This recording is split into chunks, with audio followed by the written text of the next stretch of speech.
Bonjour, je m'appelle Mavambu Yakini, déjà auteur d'un livre intitulé Nutrition et alimentation au Congo-Kinshasa. Aujourd'hui, je viens vous présenter un deuxième livre qui s'intitule L'agriculture en Afrique subsaharienne 60 ans après. Voici ce livre. Ce livre est écrit par moi-même. Alors, l'agriculture subsaharienne, c'est en fait l'agriculture des pays en dessous du Sahara, qu'on divise en 4 sous-régions.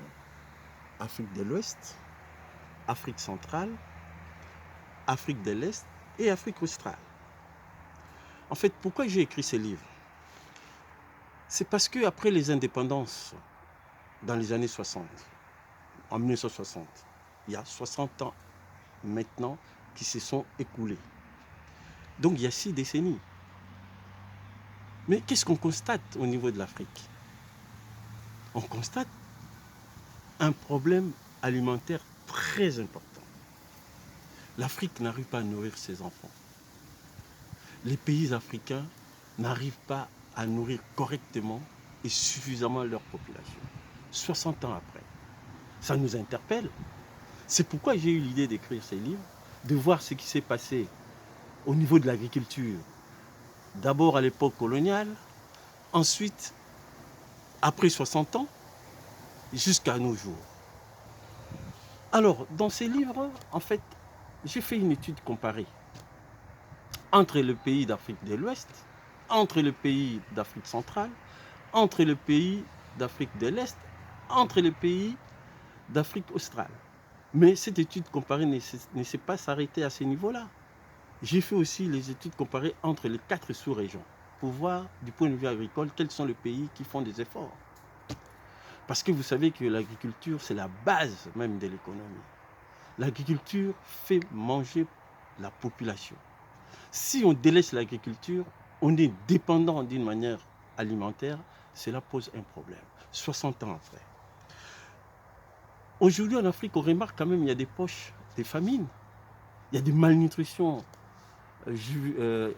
infanto-juvéniles, il y a des problèmes au niveau alimentaire qui fait que les ONG étrangères ou nationales interviennent. Tu prends le cas du PAM, du Comité catholique contre la faim. Ces organisations interviennent au niveau de l'Afrique jusqu'à aujourd'hui. Ce n'est pas normal. Il faut qu'on arrive à changer. Mais dans mon livre, j'ai aussi insisté sur la démographie. Certains observateurs disent que la démographie africaine est tellement galopante et cela pose un problème de la pauvreté. Nous disons que non. C'est une main-d'œuvre qui est tout à fait disponible. C'est aux Africains de pouvoir organiser cette main-d'œuvre de façon qu'on puisse avoir une main-d'œuvre suffisante, une main-d'œuvre compétente. Regardez, il y a des fuites de cerveau. Les Africains quittent leur continent, ils vont ailleurs. Et là-bas, ils sont mal utilisés. Et parfois, il y a d'autres qui ont des diplômes convenables dans les pays d'accueil, mais qui ne font pas le boulot qu'ils doivent faire. Tout ça, c'est une perte pour l'Afrique. C'est pourquoi, dans mon livre, j'ai quand même essayé d'aborder ce problème de manière à ce que je puisse sensibiliser les autorités d'Afrique. Et enfin, pour décoller, pour que l'agriculture décolle, dans mon livre, j'ai dénommé 6 défis. L'Afrique doit relever ces 6 défis d'ici 2030. Quels sont ces défis? Il y a les défis climatiques. D'abord, nous devons lutter contre les effets des serres, des effets des gaz à effet de serre, notamment en essayant d'éliminer la culture sur brûlis. C'est vrai qu'en Afrique, on utilise beaucoup la culture sur brûlis. Ce n'est pas intéressant et ce n'est pas bien. Tout simplement parce que quand vous brûlez, effectivement, vous détruisez les sols. Vous détruisez les animaux du sol, les microphones, comme on dit. Vous détruisez, vous desséchez les sols. Et les sols deviennent durs. Donc, c'est une façon qu'on doit essayer d'éviter en Afrique. Il y a la déforestation, bien sûr. Ça aussi, c'est un problème que j'ai parlé dans mon livre. Je ne rentrerai pas dans le détail parce que le temps ne me permet pas de le faire. Ensuite, il y a le défi de la mécanisation. Nous devons introduire la mécanisation, le tracteur et le motoculteur simple pour épargner les paysannes et les paysans. Même sous forme de coopérative, on peut l'utiliser de manière à ce que les paysans et les paysannes puissent être servis avant les semis. Il y a les défis énergétiques et industriels. Nous ne pouvons pas avoir les industries de transformation sans énergie. L'eau et l'électricité. En Afrique aujourd'hui, il y a des problèmes d'eau qui se posent d'une manière importante. Le problème de l'électricité, il y a les délestages pratiquement dans tous les pays d'Afrique. Ce n'est pas normal. C'est un défi que l'Afrique doit relever.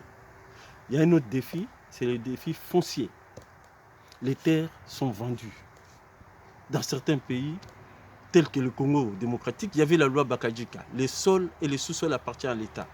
Mais l'État aujourd'hui vend des sols sans demander les chefs claniques, sans demander les habitants. Ce n'est pas normal. C'est un défi à relever. Mais il y a aussi des guerres fratricides, des guerres entre Africains. Cela, ça a retardé aussi l'agriculture. Lorsqu'il y a des guerres, les paysans abandonnent les champs. Il y a la famine qui intervient. Donc, ce n'est pas normal. Ce sont des défis à relever. Il y a un autre défi que l'Afrique doit relever dans les 10 ans qui viennent. C'est le défi de la recherche agronomique. Ce défi-là pose quand même un problème. La recherche agronomique est vraiment par terre. Il y a des laboratoires que les colons ont laissés. Dans certains pays, ça marche. Dans d'autres pays, ça devient obsolète. Il n'y a pas de publication entre pays africains. Et un autre défi actuellement en vigueur, c'est le défi de la mondialisation. Ce défi, l'Afrique doit relever la tête. L'Afrique doit pouvoir s'organiser pour être compétitif au niveau des autres continents. L'idée des zones de libre-échange, c'est une bonne idée, mais il faut que ça soit concrète et que ça soit matérialisé. Voilà, chers frères, chers amis, chers compatriotes, ce que j'ai voulu vous dire pour mon livre qui vient de sortir. Je ne dirai pas tant, il y a plein de tableaux. Les sources sont des sources scientifiques réelles. Les étudiants peuvent en profiter parce que les données sont des données scientifiques.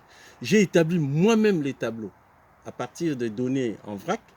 J'ai monté les tableaux et j'ai déterminé les sources que vous verrez dans le livre. C'est ainsi, je vous invite tous à se procurer mon livre qui s'intitule « L'Afrique, l'agriculture en Afrique subsaharienne, 60 ans après ». Je vous demanderai de me contacter au 06 26 23 31 09. Vous ajoutez les 33 6 26 23 31 09 ou alors par mail ymavambou@yahoo.fr. Vous pouvez me contacter. J'ai aussi le site Yahoo, Yakini Mavambou. Vous rentrez dans le site, vous allez voir ce que j'ai déjà fait et vous allez voir mon deuxième livre tel qu'il est présenté aujourd'hui. Merci beaucoup de votre attention. Au revoir.